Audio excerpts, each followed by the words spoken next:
Welcome to the Family Bible Journey.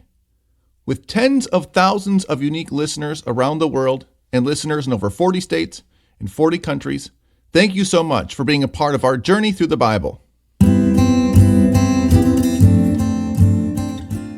This is episode 303, season 1 of the Family Bible Journey Old Testament podcast. Today looking at Job chapter 38. The title of today's podcast is Depth of God's Wisdom. And our key verses for today. The first time in a long time we've heard God speaking for himself in the book of Job. The entirety of chapter 38, where we read. Then the Lord answered Job out of the whirlwind and said, Who is this that darkens counsel by words without knowledge? Dress for action like a man, and I will question you, and you make it known to me. Where were you when I laid the foundation of the earth? Tell me if you have understanding. Who determined its measurements? Surely you know. Or who stretched the line upon it? On what were its bases sunk? Or who laid its cornerstone? When the morning stars sang together and all the sons of God shouted for joy. Or who shut in the sea with doors when it burst out from the womb? When I made clouds its garment and thick darkness its swaddling band, and prescribed limits for it, and set bars and doors, and said, Thus far shall you come and no farther, and here shall your proud waves be stayed. Have you commanded the morning since your days began, and caused the dawn to know its place, that it might take hold of the skirts of the earth, and the wicked be shaken out of it? It is changed like clay under the seal, and its features stand out like a garment. From the wicked their light is withheld, and their uplifted arm is broken. Have you entered into the springs of the sea, or walked in the recesses of the deep? Have the gates of death been revealed to you, or have you seen the gates of deep darkness? Have you comprehended the expanse of the earth? Declare if you know all this. Where is the way to the dwelling of light? And where is the place of darkness? That you may take it to its territory, and that you may discern the paths to its home. You know, for you were born then, and the number of your days is great. Have you entered the storehouses of the snow? Have you seen the storehouses of hail, which I have reserved for the time of trouble, for the day of battle and war? What is the way to the place where the light is distributed, or where the east wind is scattered upon the earth? Who has cleft a channel for the torrents of rain, and a way for the thunderbolt, to bring rain on a land where no man is, and on the desert in which there is no man, to satisfy the waste and desolate land, and to make the ground sprout with grass? Has the rain a father, or who has begotten the drops of dew? From whose womb did the ice come forth, and who has given birth to the frost of heaven? The waters become hard like stone, and the face of the deep is frozen. Can you bind the chains of the Pleiades, or loose the cords of Orion?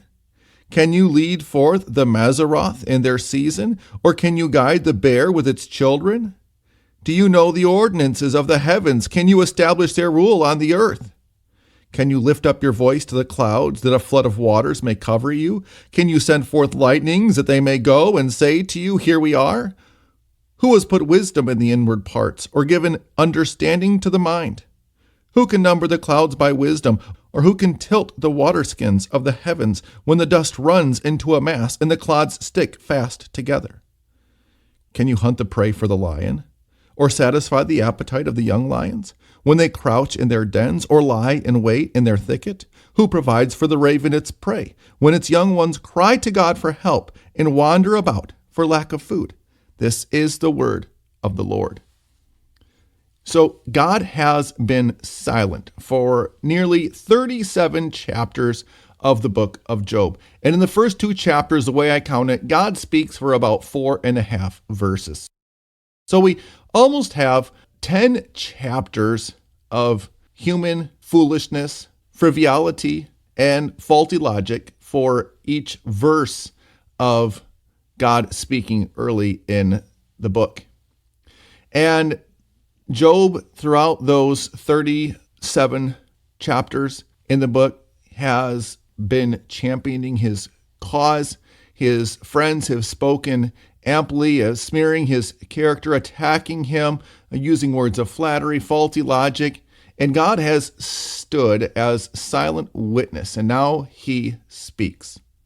And as we hear God speak, I find it fascinating how he begins to describe his wisdom by describing his creation and the nature of various realms of the creation that we would consider as depths, which is why today's podcast is titled The Depths of God's Wisdom.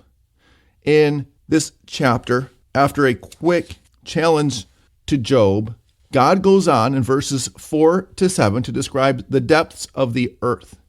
In verses 8-11, he describes the depths of the sea. In verses 12-30, he describes in pretty vivid detail the depths of the heavens. This would be what we would consider from a scientific, modern human standpoint, the atmosphere. And then in 31, 32, and 33, he describes the depths of space. And the rest of the chapter, he then talks about his mastery of these different depths. And as he discusses his mastery of these depths, I find it fascinating that in verses 36 and 37, he talks about the depths, or maybe better stated, the relative shallowness of human wisdom and human understanding, which he himself is the author of. Now, I do have a variety of notes from this chapter that I want to share with those of you, especially those of you who are journaling with us through the Bible. I love in verse 4 of chapter 38 where God says, "Where were you when I laid the foundation of the earth? Tell me if you have understanding." My note on that verse, it says, "Science in all its wisdom can only speculate about the beginnings and the true nature of the physical realm, whereas God has ordered, affected, and sustains all things. There is no comparison." As great as we think our understanding of the natural world is, it is going to fall far short of the understanding of the one who has made it and authored it and holds it together by the power of his word. I also have a note on chapter 38, verse 14. It says, God's perspective as he describes the features of the earth. It's from above, like a drone. And I think of being a boy and being fascinated going to people's homes, especially oftentimes farmhouses, where they would have an aerial photograph of their property.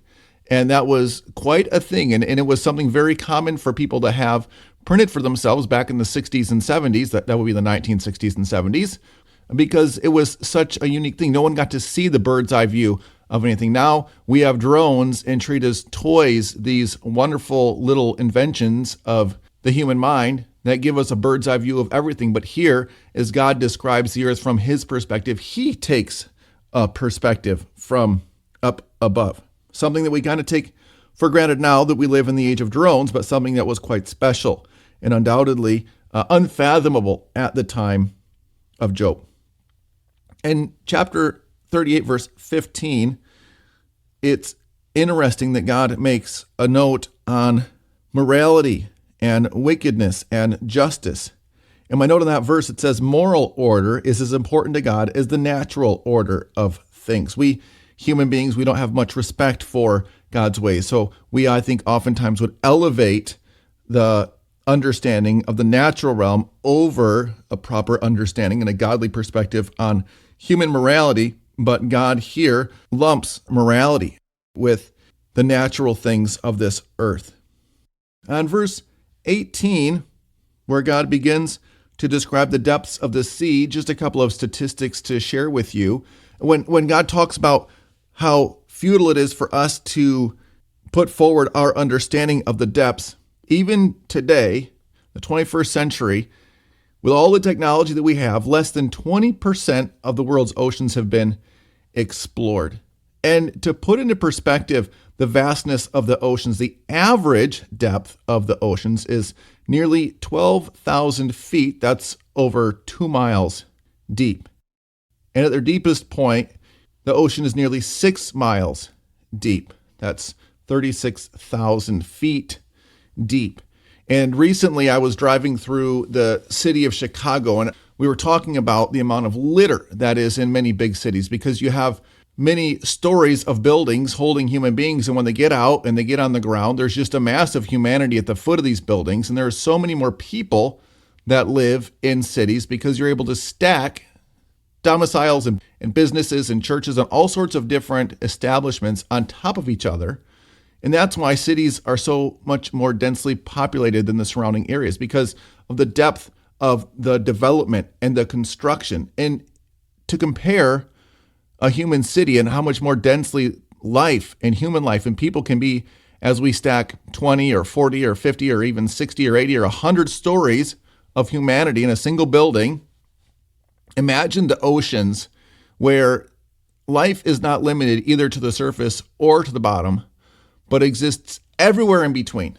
So incredibly vast is the ocean that we can't even begin to comprehend it. And there are things in the ocean that we haven't even begun to imagine yet. We just haven't even seen them. And God uses these depths to show us and to contrast the depth of his knowledge with ours, his wisdom with human wisdom.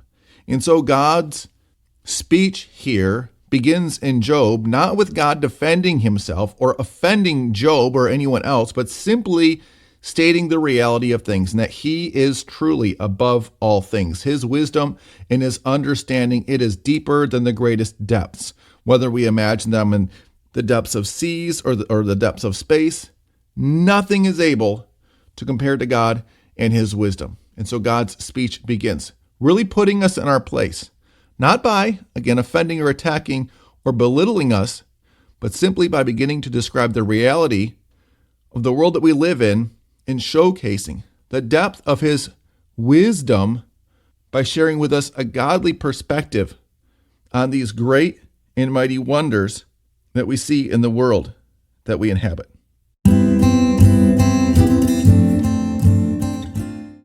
We appreciate your prayers for our podcast. Please pray that God would bless us with his Holy Spirit, with listeners, and the resources that we need to continue to bless you and all who listen to the Family Bible Journey. Our blessing for today.